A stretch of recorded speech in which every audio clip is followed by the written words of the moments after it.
Hello friends, welcome back to my channel. আশা করি সবাই ভালো আছো, আমিও ভালো আছি। আচ্ছা, আজকে টিনাকে নিয়ে কিছু কন্ট্রোভার্সিয়াল কথাবার্তা ওয়াইটিতে ঘুরছে এবং অবশ্যই ওর কমেন্টস বক্স যেটা কিনা নেগেটিভ কমেন্টসে ভরে গেছে। কাজেই এই সমস্ত জিনিস এবং ব্লগিংয়েও কিছু বলেছে, দেখিয়েছে, টাইটেলে লিখেছে, এই সমস্ত জিনিসগুলোকে নিয়ে কিছু আলোচনা তোমাদের সামনে নিয়ে আসলাম। পুরোটা দেখো, স্কিপ করো না।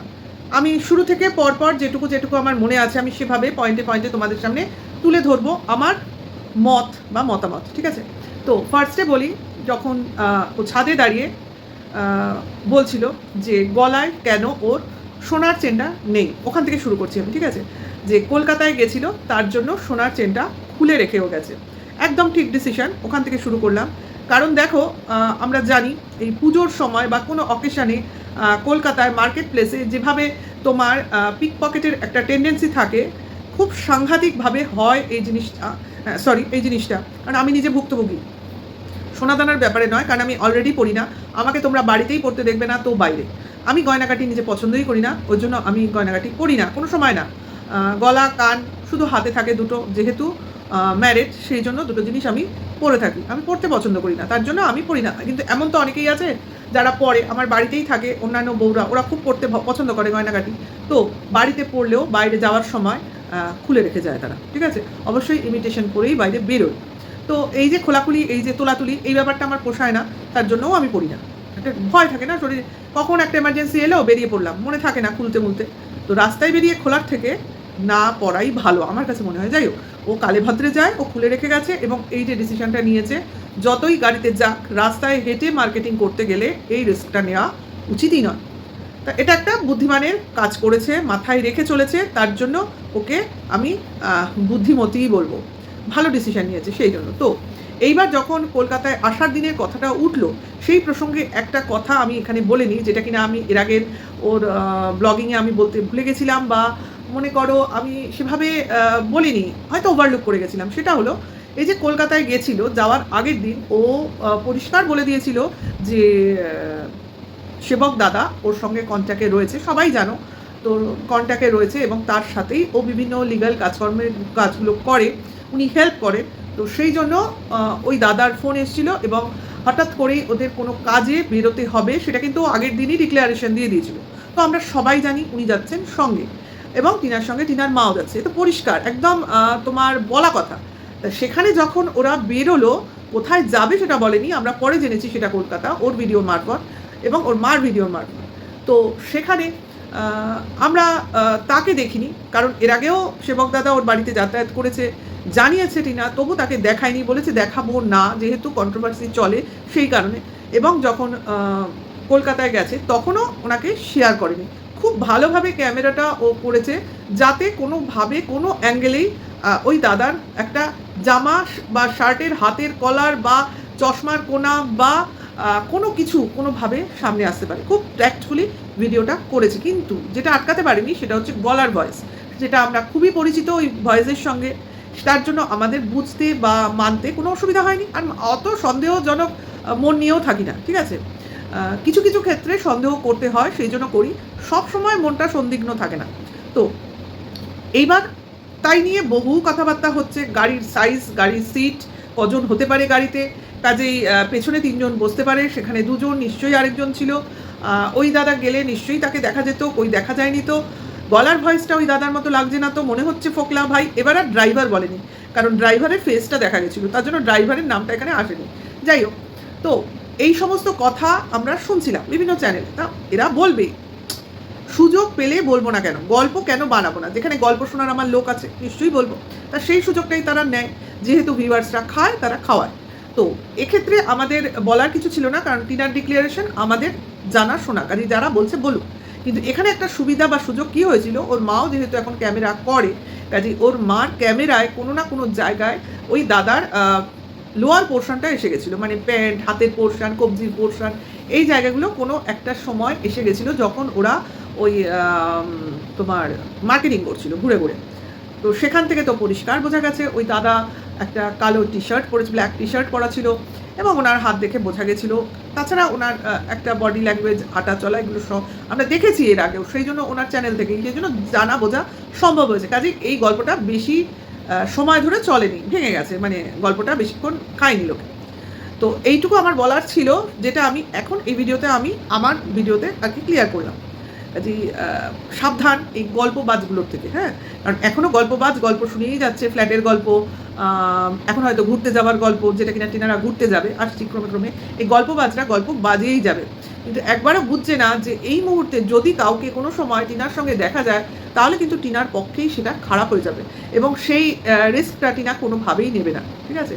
কাজে এক্ষেত্রে টিনার কথাই টিনার কাজের পরিচয়, আর টিনা এখন কোনোভাবেই ওই ধরনের রিস্ক নেবে না, যদি টিনা আমাদের সত্যি না বলে। কিন্তু আমরা তো জানি টিনা সত্যি কথা বলেছে, যখন যেটা করেছে টিনা বলে করেছে ভাই, প্রথম থেকে যখন ও মনে করেছে এর সাথে রিলেশন রাখবো রেখেছে, যখন বুঝেছে একে কাজে লাগাবার লাগিয়েছে, যখন মনে হয়েছে এর সঙ্গে আর রিলেশনশিপ দেখিয়ে আমার কোনো লাভ নেই, তখন তাকে কাটছাট করে দিয়েছে, কারণ অ্যাকচুয়ালি ফোকলা ভালো না, পরিষ্কার।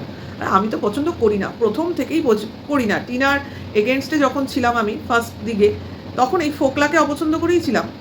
তারপর ওর মাতৃসত্তাকে দেখে, ওর সিচুয়েশন বুঝে, ওকে ফাঁদে ফেলা হয়েছে এই ব্যাপারটা বুঝতে পেরে আমি ওর পাশে এসে দাঁড়িয়েছি, এবং বুঝতে পারছিলাম যে কীভাবে আইওয়াশ করা হচ্ছিল বা এখনও হচ্ছে কিছু কিছু ক্ষেত্রে। যাকে সেটা কথা নয়, কথাটা আমি এখন এখনকার টিনার ব্লগিংয়ে, আজকের টিনার ব্লগিংয়ে, মানে গতকালকে টিনার ব্লগিংয়ে কিছু কথা নিয়ে বলবো। তো হারের প্রসঙ্গটা তো হয়ে গেল, সঙ্গে ওই সেবক দাদার প্রসঙ্গটাও এসে গেল, সেটাও আমি ক্লিয়ার করে দিলাম। এরপরে কি হলো না, ওরা তোমার দুপুরে খাওয়া দাওয়া করে বেরোলো পার্লারের উদ্দেশ্যে, কারণ কিছু হেয়ার কাট করবে, মা মেয়ে এবং বৌদি করবে আইব্রো। তো সেখানে গেল, দোকানের নাম দেখিয়েছে, তো এইবার ভেতরে ঢুকে আমরা কিছুটা এগিয়েছে, ও একটা প্রাইস চার্ট দেখিয়েছে, দেন কিছুটা এগিয়েছে, খানিকটা ফ্রন্ট কাটিং হওয়ার পর থেকে আর দেখায়নি। তো নেক্সট স্টেজে এসে ও বলছে যে ও ভিডিও করতে পারেনি, কারণ ওই পার্লারে পারমিশন নেই ভিডিও করার। তা এরকম অনেক পার্লারই থাকে, যদিও আমি পার্লারে যাই না, খুব একটা আমার অভিজ্ঞতা নেই, আমি যা করি বাড়িতে করি, পার্লারের লোক বাড়িতে আসে, তো সেই জন্য ভিডিও করার পারমিশন ওখানে পাইনি। তো তার জন্য ও একটু মনে হয় অফেন্ডেড, মানে ফার্স্ট শুরু করেছিল, তারপরে ওকে বারণ করায় ও নেক্সট কন্টিনিউ করতে পারেনি, তাতে একটু অফেন্ডেড হয়ে গেছে। হয়তো এই ব্যাপারটাও জানলে ওইখানে করাতো না, আমার যা মনে হলো ওকে দেখে, এবং অফেন্ডেড কেন একটু রেগেই গেছিলো। যাই হোক, একটুখানি ওকে এইখানে সংযত হতে হবে, এত রাগলে চলবে না, পাবলিককে হ্যান্ডেল করাটা মেইন ব্যাপার যে কোনো ব্লগারের। তো দেখায়নি তো কী আছে, হ্যাঁ পার্ট অফ ব্লগিং হয়নি, ঠিক আছে, অসুবিধা নেই। আমরা বুঝতেই পারছি যে ভেতরে অনেক সময় অনেকেই দেখাতে পারে না, এর আগেও টিনা আইব্রো করতে গেছে, অনেক জায়গায় বলেছে করলাম, কিন্তু দেখায়নি। তাহলে সেক্ষেত্রে আজকেরটা না দেখালো তো কোনো ব্যাপার নেই। এই যে একটা আমার মনে হলো যাও অফেন্ডেড হয়েছে, মানে ও শুরু করেছিল কিন্তু ওকে বাধা দেওয়া হয়েছে, এতে ও একটুখানি টেম্পারটা ওর লুজ হয়েছে, বোঝা যাচ্ছিল। যাই হোক, কিন্তু রাগ করার কোনো কারণ নেই, অল্প বয়স, কন্ট্রোল করতে পারেনি, কিন্তু কন্ট্রোল করা উচিত। এবং এই জিনিসটা আমিও বলবো যে ব্লগিংয়ে না দেখালেই ভালো হতো, কারণ এই মোমেন্টে যখন সবাই ফ্ল্যাটের খোঁজ পেয়ে যাচ্ছে, কোথায় যাচ্ছে, বেড়াতে যাচ্ছে, কোন গাড়িতে যাচ্ছে, কোন কোম্পানির বাসে যাচ্ছে, সমস্ত পাবলিসিটি হচ্ছে, সেখানে কোন পার্লারে গেছিলো সেটাকেও ফোরফ্রন্টে নিয়ে এসে পাবলিসিটি করা, মানে এখন তো লোকজনের চলে যাওয়াটা কোনো ব্যাপার না, মানে লোকে আর ভাবে না যাবো কি যাবো না, চলেই যায়। তো সেই জাতীয় জিনিসগুলো না করাই ভালো, কারণ পাবলিক এখন কুচবি করতে পারে। তো সেই জন্যই বলছি, যেহেতু ফ্ল্যাটে সেভাবে থাকতেই পারলো না, ও নিজেই বলেছে, সেখানে এই ধরনের পাবলিসিটি কোনো পার্লারের বিরুদ্ধে না করলেই পারতো, আমারও মনে হচ্ছে এটা। কারণ হয়েছে না হয়েছে এটাকে ইগনোর করতে পারতাম, আমি এটা বলছি, এটা ওর হয়তো ঠিক জিনিসটা দেখানো হয়নি, আমার মনে হয়েছে। কারণ কারোর উপর বা কোনো বিষয় আমার রাগ হতেই পারে, কিন্তু আমি সেই জিনিসটা আমার ব্লগিংয়ে পার্ট করবো না, তাই না? আমরা তো একটা নিজের ভালো দিকটা দেখাতে চাই, খারাপ দিকটা না দেখানোই ভালো। রাগ তো খারাপ, শরীরের পক্ষেও খারাপ, ইমেজের পক্ষেও খারাপ, তো এইটুকু আমার বলতেই হলো। তারপরে কি হলো না, ফ্ল্যাটে এলো, ফ্ল্যাট থেকে কিছু জিনিসও নেওয়া আছে, কারণ ওরা বাইরে কোথাও ঘুরতে যাবে। তাই ইতিমধ্যেই আমরা জানতে পেরেছি ওর মার ব্লগিংয়ে যে ওরা হয়তো পুরী যাচ্ছে, আবার ওর মার বলেছে বলেই সেখানেই যাবে এমন কোনো কথা নেই, হয়তো জায়গাটা চেঞ্জও হতেই পারে, কারণ এখন যেহেতু লোক জানছে পুরী যাচ্ছে, ও হয়তো পুরী যাওয়াটা চেঞ্জও করতে পারে। আর ডেট বলবেই বা কেন, যেখানে সব জিনিস বললেই এত হাঙ্গামা হচ্ছে, সেখানে কোথায় যাচ্ছি, কবে যাচ্ছি, কিভাবে যাচ্ছি, এটা কিন্তু বলা বুদ্ধিমানের কাজ না, তার জন্যই বলবে না, ঠিক আছে। তার জন্য জামা কাপড় ও বাড়িতে জানোই তো রয়েছিল, তার জন্য জামা কাপড় বলো, কিছু স্ট্রেটনার, হ্যাঁ তো বললো না তোমার কী বলে ওটাকে, হেয়ার ড্রায়ার, ওই সমস্ত আনতে গেছিলো। তার সঙ্গে ফ্রিজটাও পরিষ্কার করলো। এবার এখানেও লোকে কথা তুলছে যে ওখানে নিশ্চয়ই ঘরদোর রেগুলার বেসিস পরিষ্কার হয়, না হলে ওরা মাটিতে বসলো কী করে। তার জন্য কি গল্প সাজাচ্ছে, টিনা নাকি সকালবেলাটাই ফ্ল্যাটেই থাকে, কারণ বেলা করে ভিডিও শুরু করে না, তার জন্য ও সকালবেলাটা ফ্ল্যাটেই থাকে। ভাই এই ধরনের কথাবার্তা যারা বলতে পারে তাদেরকে বলতে হয়, ফন্দীপ বা বেচু যাই বলো না কেন, সেও তো আজকাল ভিডিওর মধ্যে খুবই মিক্সচার করছে। আজ সকাল থেকে শুরু করছে তো কাল সন্ধ্যেবেলা থেকে শুরু করছে, আমরাও বুঝি, তাহলে কি সেও আজকাল ডে নাইট অন্য জায়গায় কাটাচ্ছে, তাই ঠিক টাইম মতো জিনিসটা করতে পারছে না। এইসব কথা বলার আগে নিজেদের গায়ের গন্ধটা আগে শুকুক। লোককে বলার আগে যেটা ভিডিওতে দেখা যাচ্ছে না সেগুলো বলা এবার বন্ধ করুক। এগুলো কি ভিডিওতে দেখা গেছে যে ও ফ্ল্যাটে যাচ্ছে, ফ্ল্যাটে গিয়ে পরিষ্কার করছে, কার সঙ্গে আছে, অমুক তমুক, এগুলো কি ভিডিওতে দেখিয়েছে? যে যারা বলার তারা ভিডিওতে বসে বসে আলোচনা করছে, ভিডিওর বাইরের কথা নয় এগুলো।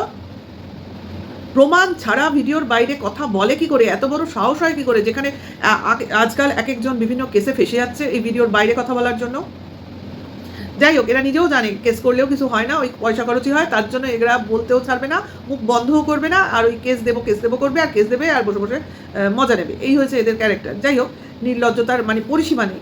তো সেখান থেকে ওর মা কিছু দরকারি জিনিসপত্র, বিশেষ করে সিলিন্ডারটা নিয়ে আসলো, কারণ দেখো ওখানে থাকছে না, আবার বাইরে ঘুরতে যাচ্ছে, তার মানে এখন ওখানে সিলিন্ডার একটা এক্সট্রা পড়ে থাকা মানে তোমার এমনি পড়ে থাকা, সেখানে এই বাড়িতে ইউজলেস আর কি। এই বাড়িতে দরকার যখন, সেই দরকার বুঝে নিয়ে আসলো। আবার দরকার যখন হবে ওই ফ্ল্যাটে, ওরা তো টোটোতেই যাতায়াত করে অনেক সময়, যখন জিনিসপত্র নিয়ে যায় তখন আবার টোটোতে করেই নিয়ে যাবে, কোনো অসুবিধা নেই। ওর যখন দরকার ছিল তখন তো এই বাড়ি থেকেই গেছিলো, আবার এই বাড়ির যখন দরকার ওই বাড়ি থেকে এলো, তা এটাই হলো ব্যাপার।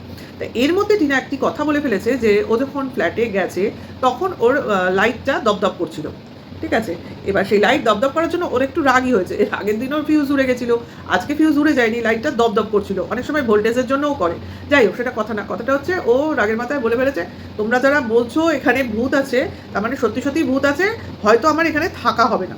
এটা একটা মানুষের আক্ষেপ থেকে বলে যে রোজই আসি ভাই আর একটা করে ঝামেলা, মানে বিরক্তি থেকে বলছে। তা এটা কিন্তু অনেক সময়ই হয়, আমাদের ঘরেও হয় যে তোমার লাইট হয়তো জ্বালিয়েছি, এক সময় বেড়ে গেল, এক সময় কমে গেল, ভোল্টেজ আপ ডাউনের জন্য হয়।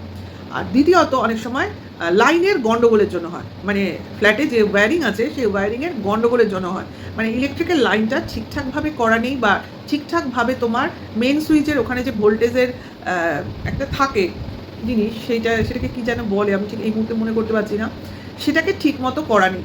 ওর জন্য অনেক সময় মাঝে মাঝে ওভার ভোল্টেজ হয়ে গেলে ফিউজটা উড়ে যায়, মানে মেইন একটা তোমার বক্স থাকে যেখানে ফিউজটা থাকে, তো সেটা উড়ে যায় ওভার কারেন্ট এসে পড়লে। তা সেটা একমাত্র ইলেকট্রিশিয়ান দিয়ে টোটাল চেক করে তারপর করতে হয়, কারণ আমাদের রিসেন্টলি এরকম একটা প্রবলেম হয়েছিল। তারপরে আবার এসি ফেসি লাগালে পরে এটা আবার নতুন করেও কিছু লাইন করে ঠিকঠাক করতে হয়, ভোল্টেজ বাড়াতে কমাতে হয়। তো সেই ব্যাপারগুলোকে ওকে থেকে ঠিক করতে হবে। এটা কোনো ভৌতিক জিনিস না, লাইট কাঁপলো, নিভে গেল, কি লোডশেডিং হয়ে গেল, আলো চলে গেল, এটা কি ভূতের জন্য হয়? তো এটা হয় না, এটা খানিকটা রাগের থেকে বলেছে। আর যেহেতু এটা ওয়াইটিতে বিভিন্ন চ্যানেল ছড়াচ্ছে, তার জন্য এটাকে ও ওই চ্যানেলগুলোর ওপর রাগের চোটে একটা মজা করার জন্যও বলতে পারে, কন্ট্রোভার্সি ছুড়ে দেওয়ার জন্যও বলতে পারে, যাই হোক বলেছে। তো বলার এটাই কারণ। তো আমি বলবো যখন ওখানে গিয়ে থাকবে, থেকে ভালো করে লাইনটা চেক করবে, চেক করে ঠিকঠাক করলে আশা করি ঠিক হয়ে যাবে, এটা হলো কারণ। আর দ্বিতীয়ত অনেকেই আমায় প্রশ্ন করেছে যে ও কি ওখানে এরম বললো থাকা যাবে না, তারপর জিনিস নিয়ে আসলো, আবার ওখানে তো অনেক জিনিস নতুন করে কিনলো, তাহলে কি হচ্ছে ব্যাপারটা, তাহলে কি ফ্ল্যাটটা ছেড়ে দেবে, এরম প্রশ্ন কিন্তু আমাদের কাছে এসছে। তো আমার এই মুহূর্তে দাঁড়িয়ে, তখন আমার ভিডিওটা দেখা হয়নি, তার জন্য আমি তাদের প্রশ্নের উত্তর দিতে পারিনি, তো আমি ভিডিও মারফতই তাদের উত্তর দেব যে ভাই এত সহজ না নিজের বাড়ি ছেড়ে দেওয়া। আমাদেরও বাড়িতে অনেক রকম প্রবলেম হয়, হ্যাঁ, বলতে কোনো দ্বিধা নেই। অনেক সময় ঘরের আলোটা জ্বললো না, হঠাৎ দপ করে জ্বলে উঠলো, এরকম হয়েছে, হয়নি একদম। তা আমিও বলেছি যে কী হলো, এরকম হয় কেন, বাড়িতে কি ভূত টুত আছে, বা মনে করো দরজাটা একটা আওয়াজ হচ্ছে, ওই জং করে যায় না, মানে দেখবে কবজাগুলোয়, আগেকার দিনের বাড়ি তো কীরকম একটা হাওয়া দিলেই দরজাটা একটা সেই ভৌতিক আওয়াজে নড়ে। তো ভাবলাম কী ব্যাপার, ভূত আছে নাকি, তা মুখে কথা এগুলো মানে কলুকাল কথা আর কি। ভূত একটা ভয়ের ব্যাপার, যে এরকম মানে মানে যেটা আনন্যাচারাল জিনিস কিছু হলে সেটাকে ওইভাবে ডিফাইন করা হয়। তো সে থেকেই ওই কথাটা বলেছে। আর জিনিসগুলো কেন নিয়ে এসছে ও কিন্তু পরিষ্কার বলে দিয়েছে, ওর এখন বেড়াতে যাওয়ার জন্য প্রয়োজন, তার জন্য নিচ্ছে। আমার তো কেন জানি মনে হচ্ছে কোনো প্রমোশনাল ভিডিওর জন্য যাচ্ছে কিনা, আমার মনে হচ্ছে, বুঝেছো, আমার হতেই পারে এগুলো বলে না একটা সেন্স কাজ করে, না হলে বলবে কেন আমার চুলের স্ট্রেটনার, হেয়ার ড্রায়ার এগুলো সঙ্গে করে নিয়ে যাব। হ্যাঁ, সঙ্গে নিয়ে যায় অনেকে, যায় না তা নয়, কিন্তু এটা যখন বললো তার জন্য আমার মনে হলো কোথাও যাচ্ছে প্রমোশনাল ভিডিও করার জন্য, হতে পারে। আর ওই সিলিন্ডারটা নিয়ে আসার জন্য অনেকের মনে হতে পারে, কিন্তু এটা কোনো কারণ নেই। হয়তো ওইখানে এখন থাকবে না, আপাতত সিলিন্ডারটা ফালতু পড়ে আছে, তার জন্য বাড়িতে শেষ হয়ে যাবে, যেটা বললো ওটাই অরিজিনাল কারণ। আর বাড়ি মোটেও ছাড়ছে না, আমার নিজস্ব গাট ফিলিং যেটা বলে সেটা আমি বলছি, কারোর কথা শুনে বা কারোর কাছ থেকে জেনে বলছি না, অবভিয়াসলি না। ফ্ল্যাটটা যখন একটা খাট বয়ে নিয়ে গেছে, একটা নতুন ফ্রিজ কিনেছে, টিভি কিনেছে, মোটামুটি একটা সাজিয়েছে, না ভাই ছাড়ার জন্য ও ফ্ল্যাটটা মানে কেনেনি বা ভাড়া নেয়নি, তোমরা যেটাই বলো সেটাই। অবভিয়াসলি ও যাবে, কারণ ও এখন কিছু ব্যস্ত রয়েছে, তার জন্য যাচ্ছে না। একটা সময় তোমরা দেখতে পাবে অবশ্য করেই ও ফ্ল্যাটে বহাল তবিয়াতে আছে। আর আমি অবশ্যই টিনাকে বলবো, এই যে ও বললো, যদিও আমার ভিডিও দেখে, তাহলে আমি ওকে বলবো, এই যে বললো ভূত আছে নাকি, তা আমি বলবো এটা থাকা ভালো, যে ভূতটা আছে, ও তো ফ্ল্যাটে বেশ কয়েকদিন ছিল, ভূতটা তো ওর কোনো ক্ষতি করেনি, কিন্তু লোকজন বলছে, আমি এটা মজা করেই বলছি, যে ওখানে ভূত আছে। তাহলে এই ভূতের ভয়ে যারা ভাবছে ওই ফ্ল্যাটে যাবে তারা হয়তো যাবে না, তাদের গেলে হয়তো ওই ভূত ক্ষতি করতে পারে। কারণ টিনা তো অলরেডি 3-4 দিন ছিল, ওর তো কোনো ক্ষতি করেনি, তার মানে ভূতটা টিনার ভালোই চায়। কি বলো? এটা কিন্তু আমার মজার থেকে আমি বললাম। আশা করি বুঝতে পারছো, যারা কোয়েশ্চেন করেছিলে তাদের জন্য আমার এটা বলা, এবং যারা গুজব ছড়াচ্ছ তাদেরকেও উত্তর দেওয়া। তারপর তো টিনা ফিরে এলো, ফিরে আসার পথে চপ খেলো, চা খেলো, বাড়ি এলো, এসে চুলটা দেখালো না, ওর স্টেপ কাটটা ওর মনোমতো হয়নি, পরিষ্কার কথাও বলে দিল। হেয়ার কাটিং যদি খুব ভালো করে, তো আমি বলবো চাইনিজ হেয়ার কাটিং যারা করে তারা কিন্তু খুব ভালোই হেয়ার কাট দেয়, কিন্তু ওখানে কোথায় পাবে, ওই অঞ্চলে তো পাওয়া মুশকিল। আর অনেকেই শুনলাম, অবশ্যই আমাদের দেবজিৎ তো বড় বড় কথা, যেহেতু কলকাতায় থাকে, ভাই আমরাও কলকাতায় থাকি, তো আমি বলবো তুমি কলকাতায় এলে যখন চুল কাটিং করে গেলে না কেন? তাহলে ও কি চুল কাটতে কলকাতায় আসবে ওই অত টাকা গাড়ি ভাড়া দিয়ে? একবার চুল কেটে যদি ভালো লাগে তো বারবার আসার ইচ্ছাটা জন্মাবে। তাহলে কি আমি সেই বদভ্যাসটা তৈরি করে ফেলবো? এটা একটা কথার কথা হলো? কি কলকাতা থাকে না যে রেগুলার বেসিসে যাতায়াত করে? তা তো নয়। কখনো কখনো দরকার হলো তখন এলো, তাও এখন লিগাল কাজের জন্য আসছে। হয়তো এরা কলকাতায় আসে কোনো কোনো পুজোর সময় কেনাকাটি করতে, কি দরকারে, কালে ভদ্রে, তারা কলকাতায় আসবে চুল কাটতে, হঠাৎ এসছে বলে এখান থেকে কাটতে হবে, এটা কিন্তু ঠিক জিনিস না। কারণ একবার ভালো লাগলে বারবার আসার ইচ্ছাটা কিন্তু মনে জন্মাবে, কি বলো? তো আমার মনে হয় আমি যেখানে আছি সেখান থেকেই আমার অভ্যাসটা তৈরি করা ভালো, কারণ আমি যেখানে থাকবো, অনায়াসে যেতে পারবো, সেই জায়গাটাই আমার সেভাবে নিজেকে মানিয়ে নেওয়া ভালো। তো আমি সেটা কখনোই বলবো না। তো আজকে খারাপ কেটেছে, কাল নিশ্চয়ই আরও পার্লার আছে সেখানে যাবে ঠিকঠাক করে। তো সেটাই কথা, এটাই আমার বলার ছিল, এর বেশি কিছু বলছি না, ভিডিওটা এখানেই শেষ করব। আশা করি আমি মোটামুটি সবার কোয়েশ্চেনের উত্তর দিতে পেরেছি আমার মতো করে। হ্যাঁ, ঠিক আছে, তাহলে ভিডিওটা এখানেই রাখি। ভালো লাগলে অবশ্য করেই লাইক কমেন্টস করো, আমার পাশে থেকেও, নেক্সট ভিডিও ওয়েট করো। এটা বাই।